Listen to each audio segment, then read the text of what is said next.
ఏ యోగ్యత లేని నన్ను నీవు ప్రేమించినావు దేవా,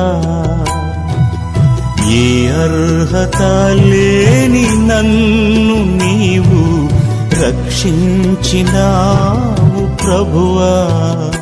ధ్యానించుదాం. యిర్మీయా పుస్తకం, దేవుని పరిశుద్ధ గ్రంథమైన బైబిల్లో నుండి యిర్మీయా పుస్తకము 31వ అధ్యాయం 17వ చరణమును మనము చదువుకుందాం. రాబోవు కాలమునందు నీకు మేలు కలుగునను నమ్మిక ఉన్నది. నీ పిల్లలు తిరిగి తమ స్వదేశమునకు వచ్చెదరు. దేవునికి స్తోత్రం చెప్తాం గట్టిగా, చెప్పండి హల్లెలూయా. ప్రియులారా, దేవుడు దైవజనుడు ప్రవక్త అయినటువంటి యిర్మీయా ద్వారా పలకబడినటువంటి ప్రవచన వాక్యములివి. ఈ వాక్య భాగమును మనం చదువుకున్నప్పుడు ఈ చదవబడినటువంటి వచన భాగములలో ఒక ప్రాముఖ్యమైనటువంటి విషయమును పలుకుతున్నాడు. ఇదిగో ప్రియులారా, ఎవరు మాట్లాడుతున్నారంటే సాక్షాత్తు దేవుడే ప్రవక్త అయినటువంటి యిర్మీయా ద్వారా పలుకుతున్నాడు. ఏమని మాట్లాడుతున్నాడంటే, రాబోతున్నటువంటి కాలములో, రాబోతున్నటువంటి దినములలో నీకు మేలు కలుగుతుంది అన్నాడు. స్తోత్రం చెప్పండి గట్టిగా. అంటే ఇక్కడ వాక్యమును మనం అర్థం చేసుకుంటే, రాబోతున్నటువంటి దినములలో నీకు మేలు కలుగుతుంది అంటున్నాడంటే, ఇప్పటి వరకు ఒకవేళ నీ జీవితములో బాధ కలిగి ఉండవచ్చు. ఇదిగో ఇప్పటి వరకు అనుభవించినటువంటి ఈ కాలమందు నీకు శ్రమలు కలిగి ఉండవచ్చు, ఇబ్బందులు, ఇరుకులు, కష్టములు నీ జీవితములో కలిగి ఉండవచ్చు. కానీ రాబోతున్న దినములలో నీకు దేవుడు అంటున్నటువంటి మాట ఏమిటంటే, మేలు కలుగుతుంది. స్తోత్రం చెప్పండి గట్టిగా. అక్కడే మీరు పైన చదవండి, 16వ చరణం. ఈ ఆజ్ఞ ఇచ్చుచున్నాడు. అమ్మా 15 నుండి చదువు. ఆలకించుడి, రామాలో అంగలార్పు, మహారోదన ధ్వని వినపడుచున్నది. దేవునికి స్తోత్రం చెప్పండి గట్టిగా. చూడండి ప్రియులారా, ఇప్పటి వరకు అంగలార్పు, మహారోదన ధ్వని వినబడింది. ఇదిగో ఈ రోదన, ఈ అంగలార్పు ఎందును బట్టి నీ జీవితములో కలిగింది అంటే, నీకు కలిగిన శ్రమలను బట్టి, నీకు కలిగిన బలహీనతలు బట్టి, నీ జీవితములో సంభవించిన ఉపద్రవములు, బాధాకరమైన పరిస్థితులను బట్టి ఈ రోదన ధ్వనులు వినపరచబడ్డాయి. అయితే ఎప్పటి వరకు జరిగించబడిన ఆ కార్యములు, ఆ అంగలార్పులు, ఆ రోదనత్వని ఇంకా క్రిందంటాడు, నీ దుఃఖములు. చూడండి 16, చూడండి ఆ మాట చదవండి. యాడవక. దేవునికి స్తోత్రం చెప్పండి గట్టిగా. ఏమండి, ఇదిగో కన్నీళ్లు విడువక మానుము అంటాడు. యాడవకండి, కన్నీళ్లు విడవకండి. ఎప్పటి వరకు మీ జీవితంలో జరిగిన పరిస్థితులు అన్నిటిని బట్టి మీరు ఏడ్చిన ఏడ్పు, కార్చిన కన్నీరు అంతటికి ఫుల్ స్టాప్ పడిపోయే సమయము రాబోతుంది. దేవునికి స్తోత్రం చెప్పండి గట్టిగా. ఎప్పటి వరకు ఏడ్చుచున్నావు, కన్నీళ్లు విడుస్తూ ఉన్నావు, నీకు కలిగిన శ్రమ, రోదన, బాధ, ఇదిగో సమస్తమును దేవుడు తీసివేసి రాబోతున్న దినములలో నీకు మేలు కలిగించాలని దేవుడు ఇష్టపడతా ఉన్నాడు. స్తోత్రం చెప్పండి. హల్లెలూయా చెప్పండి. హల్లెలూయా. ఏమంటే ఎప్పటి వరకు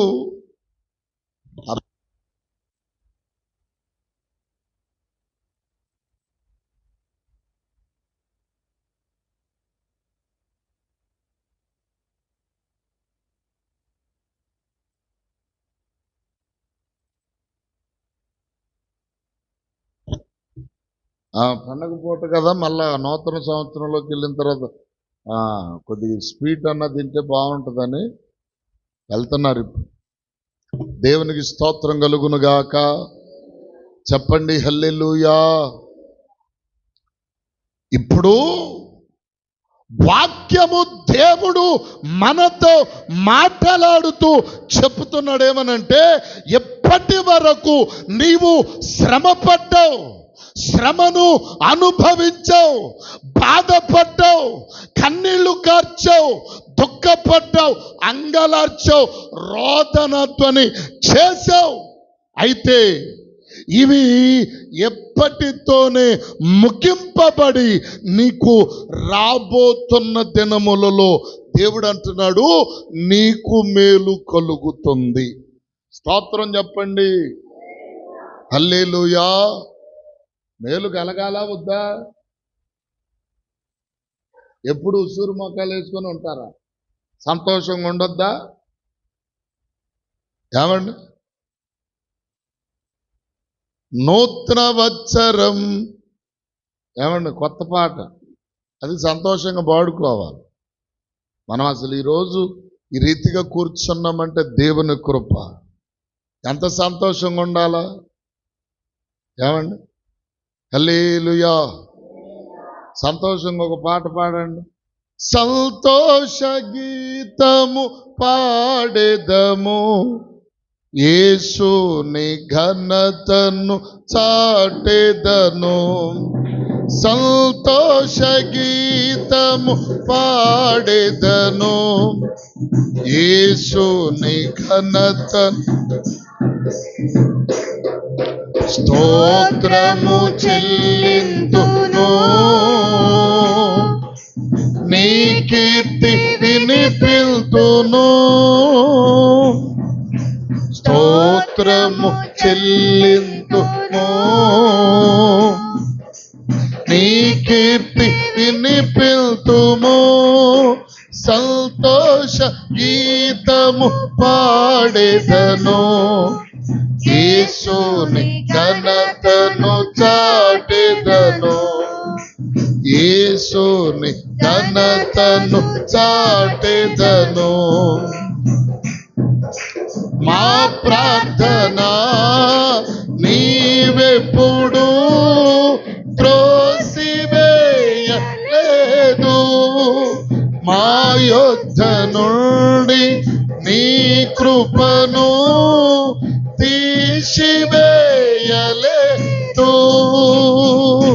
మా విజ్ఞాపన లిల్చావు, మా మనవి అంగీకరించావు.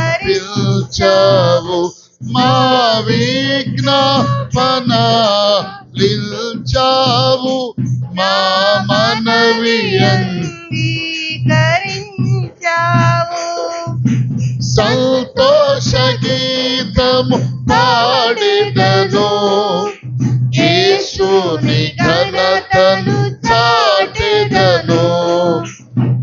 యేసుని ఘనతను చాటెదను. హల్లెలూయా చెప్పండి, హల్లెలూయా. గమనించండి ప్రియులారా, రాబోతున్నటువంటి దినములు నీకు ఆశీర్వాదకరముగా, దీవెనకరముగా, మేలుకరముగా ఉండబోతున్నాయి. ఇదిగో ఎప్పటి వరకు నీవు కార్చిన దుఃఖము, ఆ వేదన, బాధలన్నిటికీ దేవుడు ఏం చేయబోతున్నాడంటే ఫుల్ స్టాప్ పెట్టి రాబోతున్న దినములలో నీకు మేలు చేయాలని దేవుడు ఒక సంపూర్ణమైన ఉద్దేశము కలిగి ఉన్నాడు. అందుకనే 29వ అధ్యాయంలోనికి కూడా రండి. అక్కడ ఒక మాట ఉంది, చదువుకొని ముందుకు వెళ్దాం. 11వ చరణం చదవండి అమ్మా. ఇర్మీయా పుస్తకం 29. నేను మిమ్మును గూర్చి ఉద్దేశించిన సంగతులను. ఎవరు అంటున్నారు ఈ మాట? దేవుడు అంటున్నాడు, నేను మిమ్ములను గూర్చి. ఇదిగో ప్రియులారా, మనందరి విషయమై దేవుడు ఉద్దేశించిన ఉద్దేశములను దేవుడు అంటున్నాడు, నేను బాగుగానే ఎరిగి ఉన్నా. ఎందుకు? చదవమ్మా అక్కడ. రాబోవు కాలమందు అవి సమాధానకరమైన ఉద్దేశములే గాని హానికరములైనటువంటివి కావు. దేవునికి స్తోత్రం చెప్పండి గట్టిగా. అవే ఉద్దేశాలంట. నేను మిమ్మును గూర్చి, ఇదిగో రాబోతున్న దినములను గూర్చి నేను మీ విషయమై ఉద్దేశించిన ప్రతి ఉద్దేశము ఏమిటి అంటే, రాబోతున్న దినములలో నీకు సమాధానము, నెమ్మది, మేలు కలుగునట్లుగా నేను నీ విషయమై ఒక ఉద్దేశము కలిగి ఉన్నాను. దేవునికి స్తోత్రం చెప్పండి గట్టిగా. దేవుడు మన విషయమై ఏం కలిగి ఉన్నాడు? అవి హానికరములు కాదు, ప్రమాదవంతమైనవి అంతకంటే కాదు. నీ విషయమై దేవుడు సమాధానకరమైన సంగతులను నీ విషయములో దేవుడు జరిగించాలని, రాబోవు దినములలో నీకు మేలు కలగాలని దేవుడు ఒక పరిపూర్ణమైన ఉద్దేశం కలిగి ఉన్నాడు. ఇప్పుడు ఆయన ఉద్దేశం కలిగి ఉన్నాడు. అయితే ఆయన ఉద్దేశములో, ఆయన ఉద్దేశమునకు, ఆయన చేయవలసిన మేలును పొందగలిగిన ఇదిగో పరిస్థితి ఇప్పుడు మనము కలిగి ఉండాలి. అసలు ఆయన చేయాలనుకుంటున్నాడు. ప్రతి ఒక్కరికి దేవుడు ఏం చేయాలనుకుంటున్నాడు చెప్పండి? ప్రతి ఒక్కరికి ఏం చేయాలనుకుంటున్నాడు? చూడండి, మీకు ఎఫెసీయులకు రాసిన పత్రిక ఒక్క మాట రండి. ఎఫెసీ పత్రికలో దయచేసి అక్కడ అంటాడు,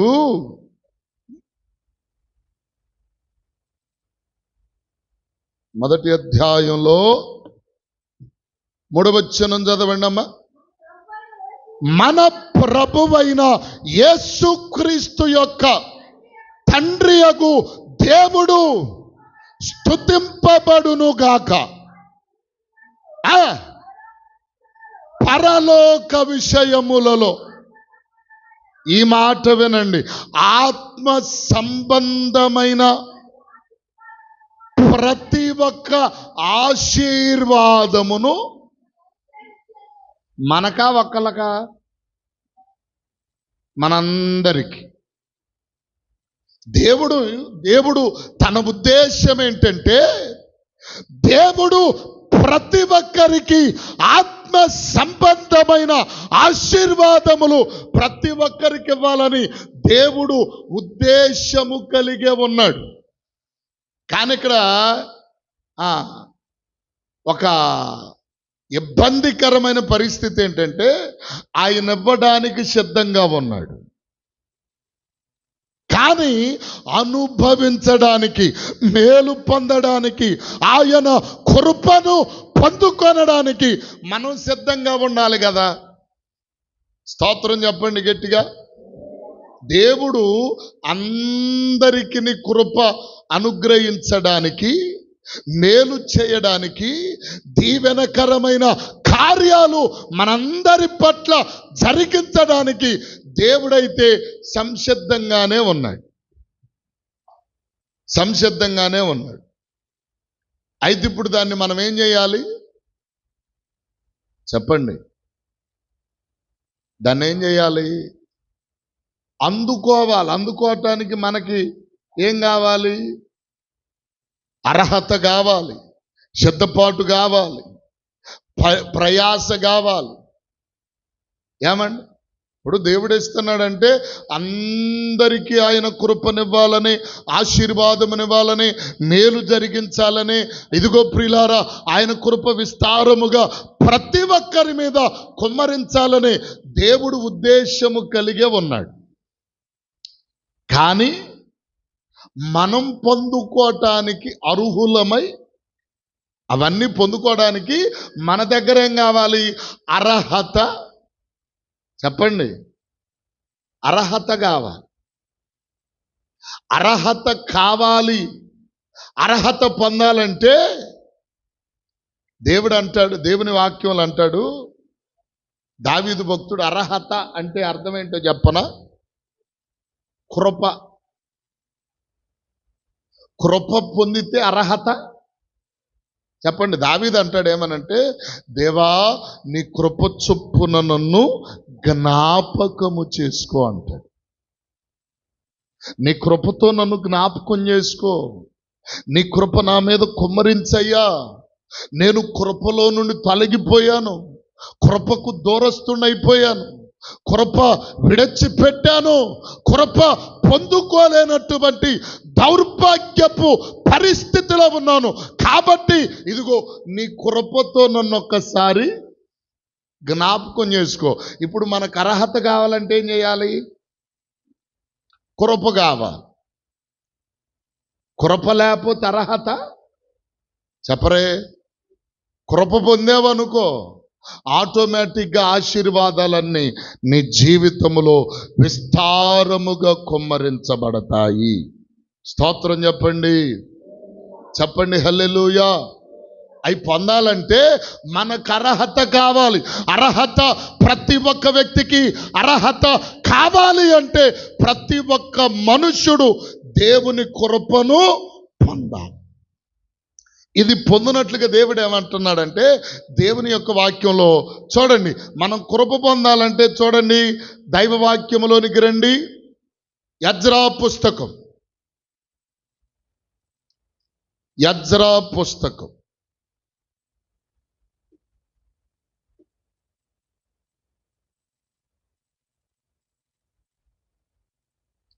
యజ్రా గ్రంథము. దయచేసి ప్రియులారా, యజ్రా, నెహేమియా 400 పేజీ, 400 పేజీ వరకు ఉందో చూడండి. 10వ అధ్యాయము దయచేసి 3వ చరణం చదవండి అమ్మా.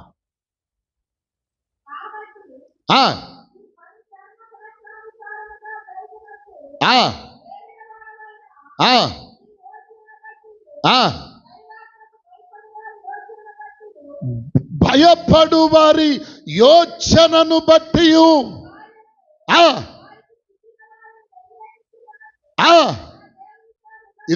ఇది మాట వినండి. మన దేవునితో మనము నిబంధన చేసుకుందుము. స్తోత్రం చెప్పండి గట్టిగా. ఏం చేసుకోవాలి ఇప్పుడు మన దేవునితో? ఏం చేయాలమ్మా? అందరు చెప్పండి, ఏం చేయాలి? నిబంధన చేసుకోవాలి. ఏ నిబంధన? ఇప్పుడు దైవ ప్రజలమైన మన విషయములో దేవుని కృప మన మీద ఉంటే, ఇదిగో ప్రియులారా, ప్రతి ఒక్కడు అర్హుడే దేవుడిచ్చు ఆశీర్వాదములు పొందడానికి. ఇప్పుడు ఆ అర్హత సంపాదించుకొని నిమిత్తమై మనం ఏం చేయాలి? కృప పొందాలి. కృప పొందాలి అంటే ప్రతి ఒక్క వ్యక్తి ఏం చేయాలంటే దేవునితో నిబంధన ఏం చేసుకోవాలి? ఏం చేసుకోవాలండి? చెప్పరేమన్నా పెద్దగా చెప్పండి. కొంచెం ఏం చేసుకోవాలా? అందరూ ఒక్కసారి నిబంధన అనండి. ఏం చేయాలి? నిబంధన చేయాలి. నిబంధన చేయాలంటే ఎట్లా? ఏ నిబంధన చేయాలి? ఏ విధంగా చేయాలి? నీవు నిబంధన చేస్తే, దేవునితో ఒప్పందము చేసుకుంటే, ఆ ఒప్పందమును బట్టి దేవుడు ఏం చేస్తాడో తెలుసా? నిబంధనలో నిలిచిన నిన్ను దేవుడు జ్ఞాపకం చేసుకొని కృప విస్తారముగా నీ మీద కుమ్మరిస్తాడు. కృప వచ్చిందనుకో, విస్తారంగా కృప వచ్చిందనుకో, కృప వస్తే వెంటనే దేవుడు మనల్ని ఏం చేస్తాడంటే అర్హులుగా మారుస్తాడు. అర్హత పొందిన ప్రతి ఒక్కడు చెప్పరే, అర్హత పొందిన ప్రతి ఒక్కరు మేలులు, దీవెనలు, ఆశీర్వాదములు రాబోతున్న దినములలో పొందుటకు ఇతడు, ఈమె అర్హులు అంటాడు. స్తోత్రం చెప్పండి గట్టిగా. ఇప్పుడు మనమందరము ఇదిగో ప్రియులారా ఏం చేయాలంటే ప్రభుతో నిబంధన చేయాలి.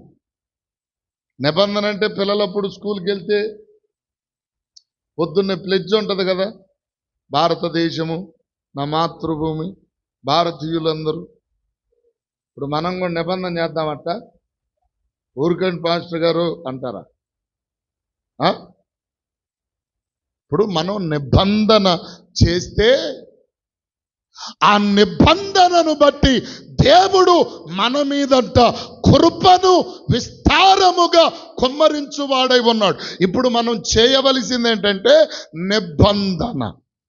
బైబిల్ గ్రంథములో మనము చూడగలిగితే ప్రియులారా, దైవ ప్రజలైన ప్రతి ఒక్కరూ ఏం చేశారంటే దేవునితో నిబంధన చేశారు. దేవునితో నిబంధన చేశారు. అబ్రహాము నిబంధన చేశాడు. అబ్రహాము నిబంధన చేసి, దేవునితో నిబంధన చేసి ఏం చేశాడో తెలుసా?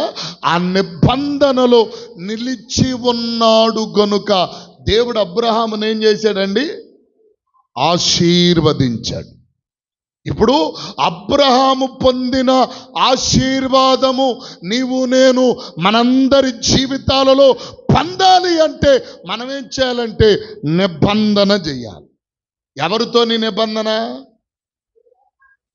ఎవరితోనండి? ఏమని చెయ్యాలి? చెప్పండి, మీ ఉద్దేశాలు కొంత చెప్పండి. ఏమని చెయ్యాలి?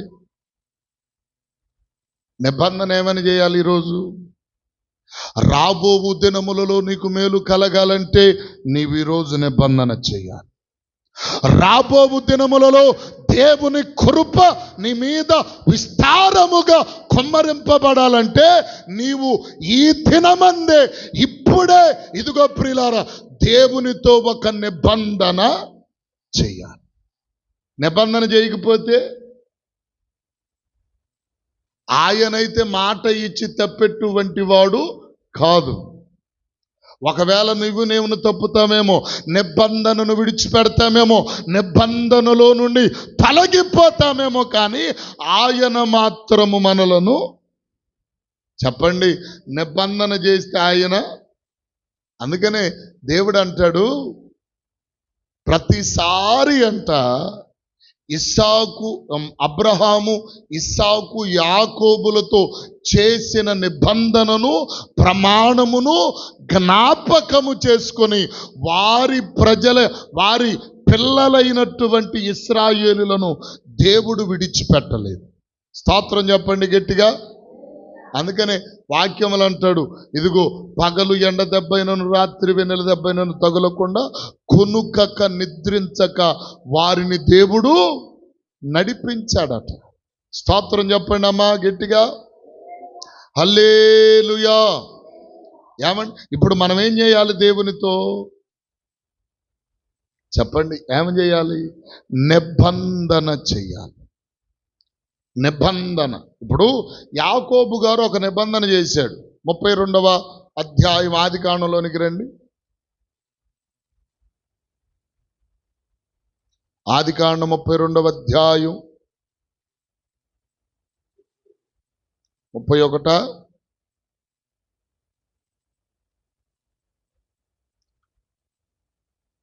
చూడండి 31:44. కావున నేనును నీవును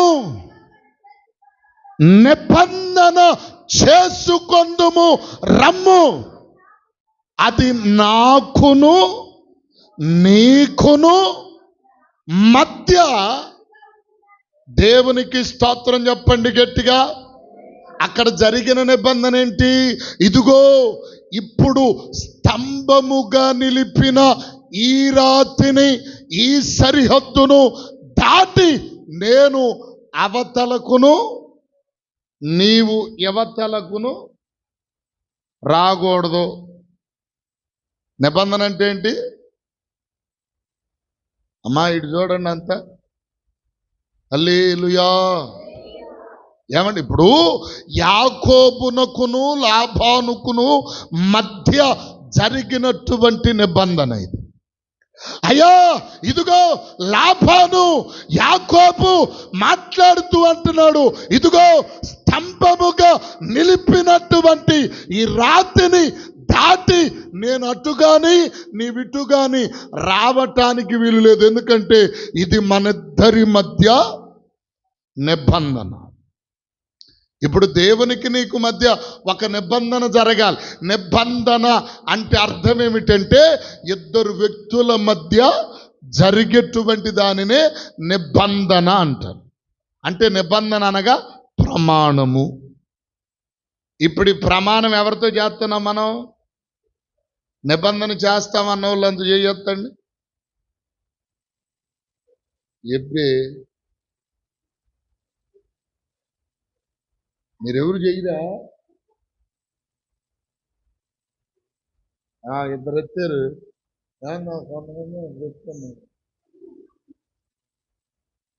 ఒరి బాబు ఏం చేపిస్తాడో నిబంధన.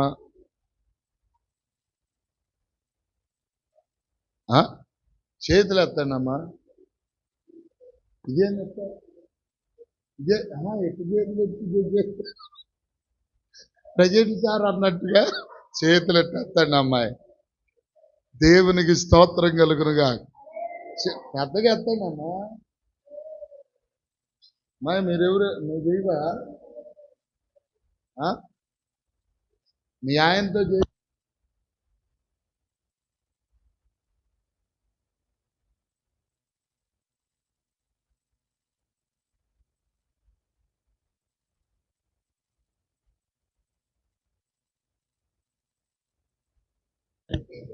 పుష్పాలమ్మ గారు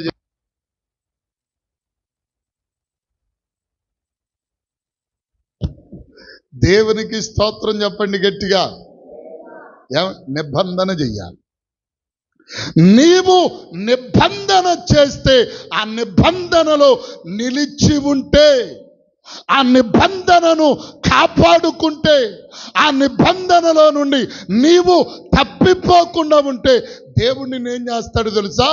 రాబోతున్న దినములలో నీకు మేలు కలుగజేస్తా. మేలే కాదండో, ఇంకా ఏంటి? సమాధానం.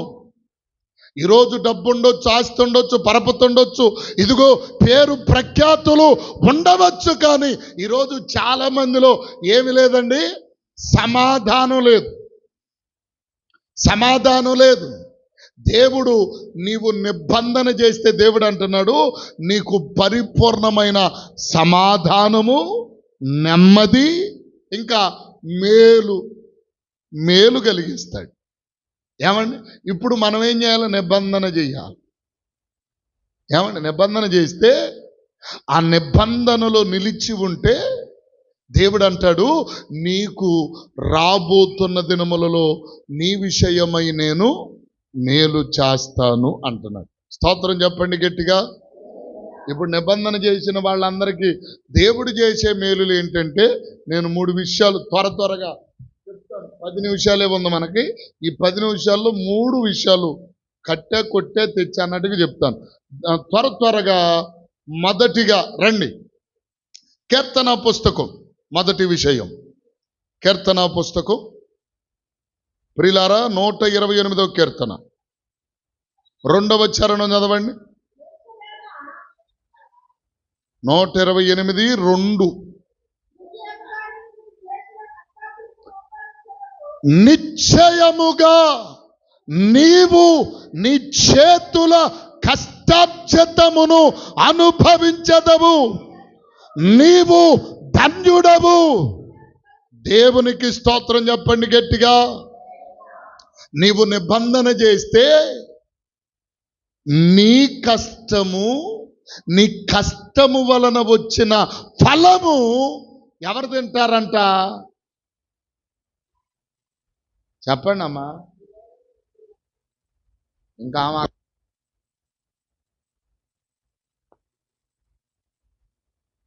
ఎవరు తింటారు? మన కష్టం పరుల పాలు కాకుండా, హాస్పిటల్ల పాలు కాకుండా, లేకపోతే దొంగలు వచ్చి మన కష్టార్జితమును దోచుకొని వెళ్ళకుండా, ఇదిగో దేవుడు అంటున్నాడు, ఇదిగో నీవు నిబంధన చేస్తే మొట్టమొదటిగా ఇదిగో నీ కష్టార్జితమును నీవు అనుభవిస్తావు. ఏమండి, నీవు ధన్యుడవు, నీకు మేలు కలుగుతుంది. మన కష్టార్జితము మనం అనుభవించాలి. ఇప్పటి వరకు మనం చేసుకున్న కష్టమంతా ఏమండి లోకుల పాలైపోయింది. మన కష్టం నిలబడటల్లా, మన రాబడి మనకు చాలటం లేదు. మన జీవితంలో ఎప్పటి వరకు కలిగిన బాధలు, ఇబ్బందులు, ఇరుకులు, శ్రమలు ఇవన్నీ పోవాలంటే ఇదిగో నీ కష్టము నీ జీవితములో నీకు ఫలముగా నిలపరచబడాలంటే మొట్టమొదటిగా నీవు దేవునితో నిబంధన చేయాలి. నిబంధన చేసిన నీ జీవితంలో దేవుడిచ్చుచున్న ఆశీర్వాదం ఏంటంటే, నీ కష్టం వ్యర్థంగా, చెప్పండి అమ్మా, నీ కష్టం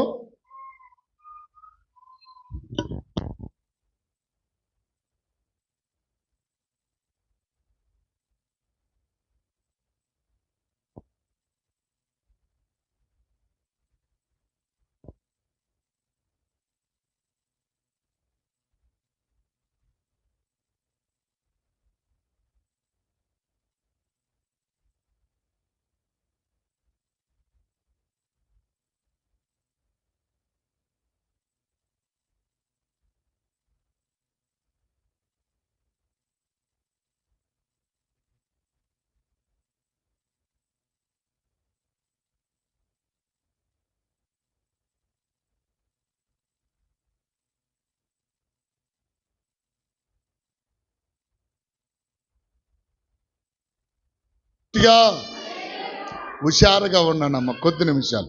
ఇదిగో ప్రియులారా, మన కష్టము మనం అనుభవిస్తాం, మన జీవితంలో మేలు కలుగుతుంది.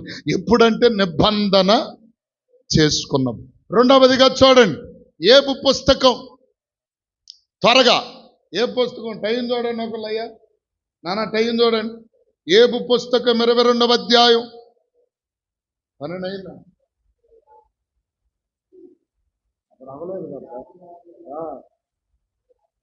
చూడండి 22, 21. ఆ దేవునికి స్తోత్రం చెప్పండి గట్టిగా. అలాగుననే నీకు మేలు కలుగును. ఎప్పటి నుండి నువ్వు చేయాల్సిందేంటి నిబంధనలో? ప్రభువా నీ సహవాసములో. ప్రభుతో సహవాసం అంటే ఏంటి?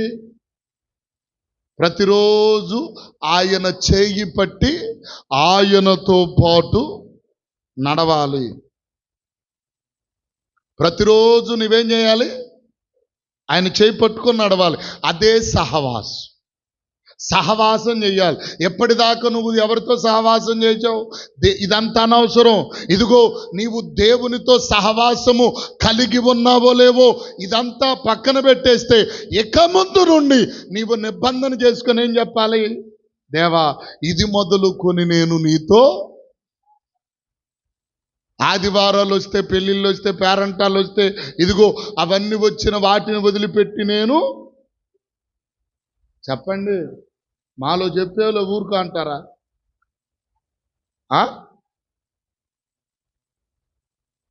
ఏంది పెళ్ళిళ్ళు పద్దాకొస్తాయి అంటే అంటారా? హల్లెలూయా. నీవు నిబంధన చేయవలసిన రెండవ విషయం ఏంటంటే, నిబంధన చేస్తే ఇదిగో నీకు మేలు కలుగుతుంది, నీవు ధన్యుడవు. ఇదిగో ప్రియులారా, నీ జీవితంలో నీ చేతుల కష్టము నీవు అనుభవిస్తావు. రెండవదిగా నువ్వు నిబంధనలో రెండో భాగం ఏంటండి? నీవు దేవునితో సహవాసం. మూడవ మాట చూడండి, జకర్యా పుస్తకం 8:15. ఈ మరలా నేను వివరిస్తా, నూతన సంవత్సరంలోనికి వెళ్ళిన తర్వాత వివరిస్తా.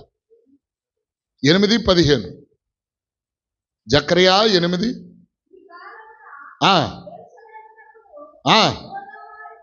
యూదా వారికిని భయపడకుడి, ప్రతివాడు సత్యమే మాట్లాడవలను, సత్యమును బట్టి తీర్పు తీర్చబడును. దేవునికి స్తోత్రం చెప్పండి గట్టిగా. మీరు మీ ఎదుటి వానితో ఎప్పుడేం చేయాలి? సత్యం మాట్లాడాలి. ఏం చేయాలి? సత్యం. సత్యం మాట్లాడితే, మంచి మాట్లాడితే, నిజమే పలికితే నీకు రానున్న దినములలో చెప్పండి మేలు కలుగుతుంది. మేలు కలగాలంటే నువ్వు దేవునితో నిబంధన చేసుకోవాలి. ఒకటి, అక్కడ 28వ అధ్యాయంలో ఏమండి నిబంధన చేసుకోవాలి. ఏమని నిబంధన చేసుకోవాలి? మొట్టమొదటి వచనములు అంటాడు, యెరూషలేము క్షేమము కొరకు నీవు ఏమండి ఎప్పుడు నీవు యెరూషలేము అనగా దేవుని మందిరం, దేవుని మందిరంలో ఉంటానని ఒక నిబంధన. రెండవ నిబంధన ఏంటి? నీతో సహవాసం చేస్తా, నేను నీ మందిరాన్ని విడవను, నీతో సహవాసం చేస్తాను. మూడవది, ఎప్పుడు సత్యమే మాట్లాడు. సాకులు, పాస్టర్ గారి మరే ఇవాళ బాగాలేదు అందుకని అబద్ధాలు చెప్పాకండి. అంతకాల దేవునికి స్తోత్రం చెప్పండి గట్టిగా. హల్లెలూయా. అందరు